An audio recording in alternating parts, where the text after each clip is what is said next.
ഒരു വീട്ടിൽ രണ്ട് ആൺമക്കളാണുള്ളത്. ഈ ആൺമക്കളിൽ മൂത്തയാളും ഇളയാളും വളരെ സന്തോഷത്തോടെ അവരെ മാതാപിതാക്കൾ വളർത്തിയതാണ്. അത് പ്രത്യേകിച്ച് എടുത്തു പറയേണ്ടതില്ലല്ലോ. നമ്മുടെ മക്കൾ എത്ര സന്തോഷത്തോടെയും സ്നേഹത്തോടെയും ഒരു കട്ടിലിൽ കിടന്നുറങ്ങുമ്പോൾ നമുക്കുണ്ടാകുന്ന സന്തോഷം എത്ര വലുതാണ്. അതുപോലെ തന്നെ വളർത്തിയതാണ് രണ്ടുപേരെയും. ഈ രണ്ടുപേരും തമ്മിൽ വിവാഹത്തിന് ശേഷം എന്തോ നിസ്സാര കാര്യങ്ങൾക്ക് പിണങ്ങി. അവിടെ ഞാൻ അടിവരയിട്ട് പറയുന്നു, വിവാഹമെന്ന ചടങ്ങ്, കുടുംബമെന്ന് പറയുന്ന ഒരു സംഗതിയാകുമ്പോഴാണ് ഇത്തരം പിണക്കങ്ങൾക്ക് സ്ഥായീഭാവം വരുന്നതും ഗൗരവം വരുന്നതും.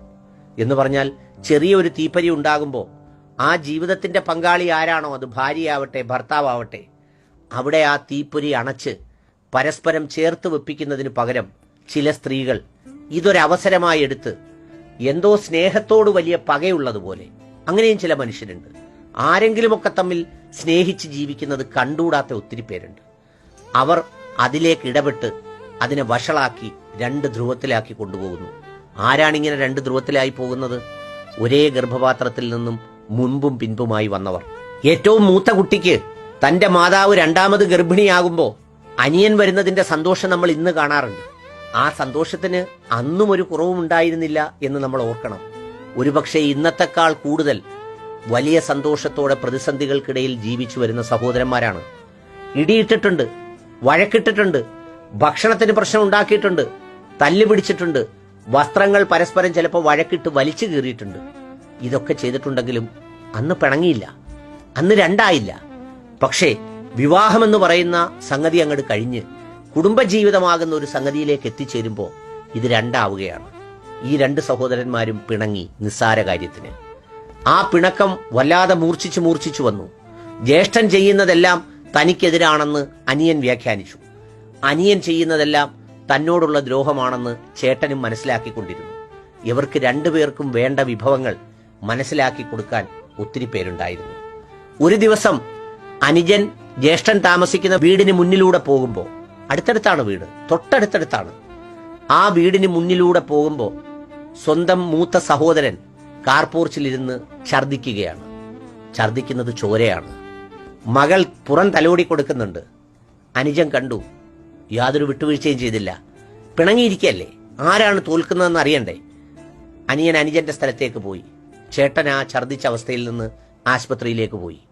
2 മണിക്കൂർ കഴിഞ്ഞപ്പോൾ ഈ മൂത്ത സഹോദരൻ മരണപ്പെട്ടു. ഈ മരണപ്പെട്ട വാർത്തയറിഞ്ഞ് ഞാനവിടെ ചെല്ലുമ്പോൾ വളരെ ദുഃഖഭാരത്തോടെ നിൽക്കുന്ന അനിയനെയാണ് കണ്ടത്. എനിക്ക് യഥാർത്ഥത്തിൽ അവന്റെ ദുഃഖത്തോട് പുച്ഛമാണ് തോന്നിയത്. ഈ സംഭവങ്ങൾ എന്നോട് അതിന്റെ അയൽക്കാരും സുഹൃത്തുക്കളുമായ പലരും പറഞ്ഞു. ഇവൻ കണ്ടുകൊണ്ടാണ് പോകുന്നത്. ജ്യേഷ്ഠൻ ചോര ഛർദിക്കുന്നു.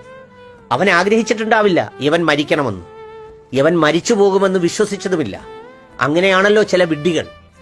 എന്ത് പിണക്കമുണ്ടായാലും കാരിരുമ്പ് പോലെ ഇവനങ്ങ് ജീവിച്ചിരിക്കും എന്ന് വിശ്വസിക്കുന്ന സഹോദരങ്ങളുണ്ട്. അങ്ങനെ കടന്നുപോയി മണിക്കൂറുകൾക്ക് ശേഷമാണ് മരിക്കുന്നത്. ഞാൻ ആ ചടങ്ങെല്ലാം കണ്ട് തിരികെ പോരുന്നു. ആ അനിയന്റെ വികാരപ്രകടനമെല്ലാം കണ്ട് അവസാനം 3-ാം ഫാത്തിഹയ്ക്ക് ചെന്നപ്പോൾ അതേ വികാരത്തോടെ ഇവൻ ഭക്ഷണം വിളമ്പുന്ന കണ്ടപ്പോൾ എനിക്ക് സഹിക്കാനായില്ല.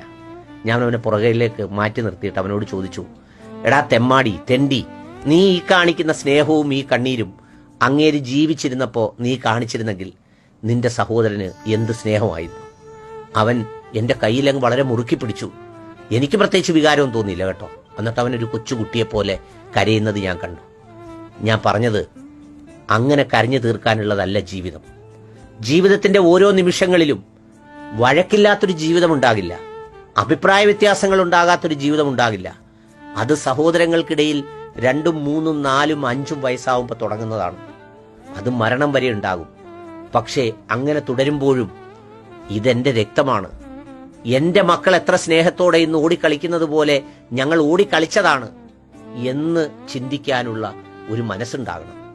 വെറുതെ വ്യാജ സ്നേഹപ്രകടനങ്ങളൊന്നും വേണ്ട. ചില വീടുകളിലെ പോലെ ആങ്ങളെയും പെങ്ങളെയും എല്ലാവരുടെ കാണുമ്പോൾ കെട്ടിപ്പിടിച്ചു മറിയുന്ന തരത്തിലുള്ള പ്രകടനങ്ങൾക്കല്ല.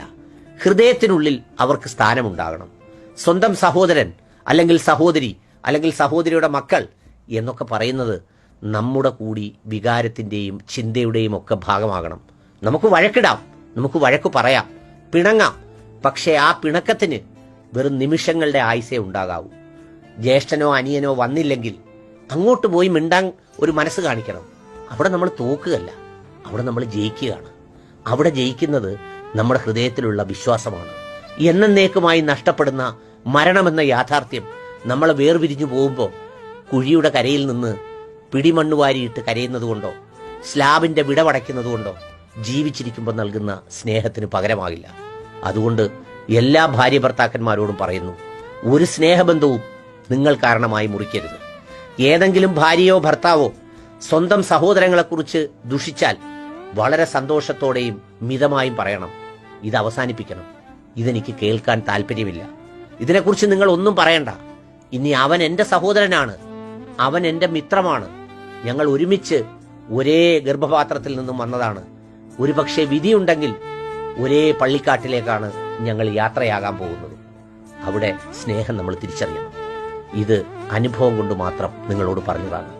അങ്ങനെ ആരോടെങ്കിലും ആരെങ്കിലും കാര്യമില്ലാതെ പിണങ്ങിയിരിക്കുന്നുവെങ്കിൽ അങ്ങോട്ട് ചെന്ന് സംസാരിക്കാൻ തയ്യാറാവണം. അങ്ങോട്ട് ചെല്ലുന്നവൻ പരാജയപ്പെടുകയല്ല, വിജയിക്കുകയാണെന്നുള്ള ഉത്തമ ബോധ്യമുണ്ടാകും.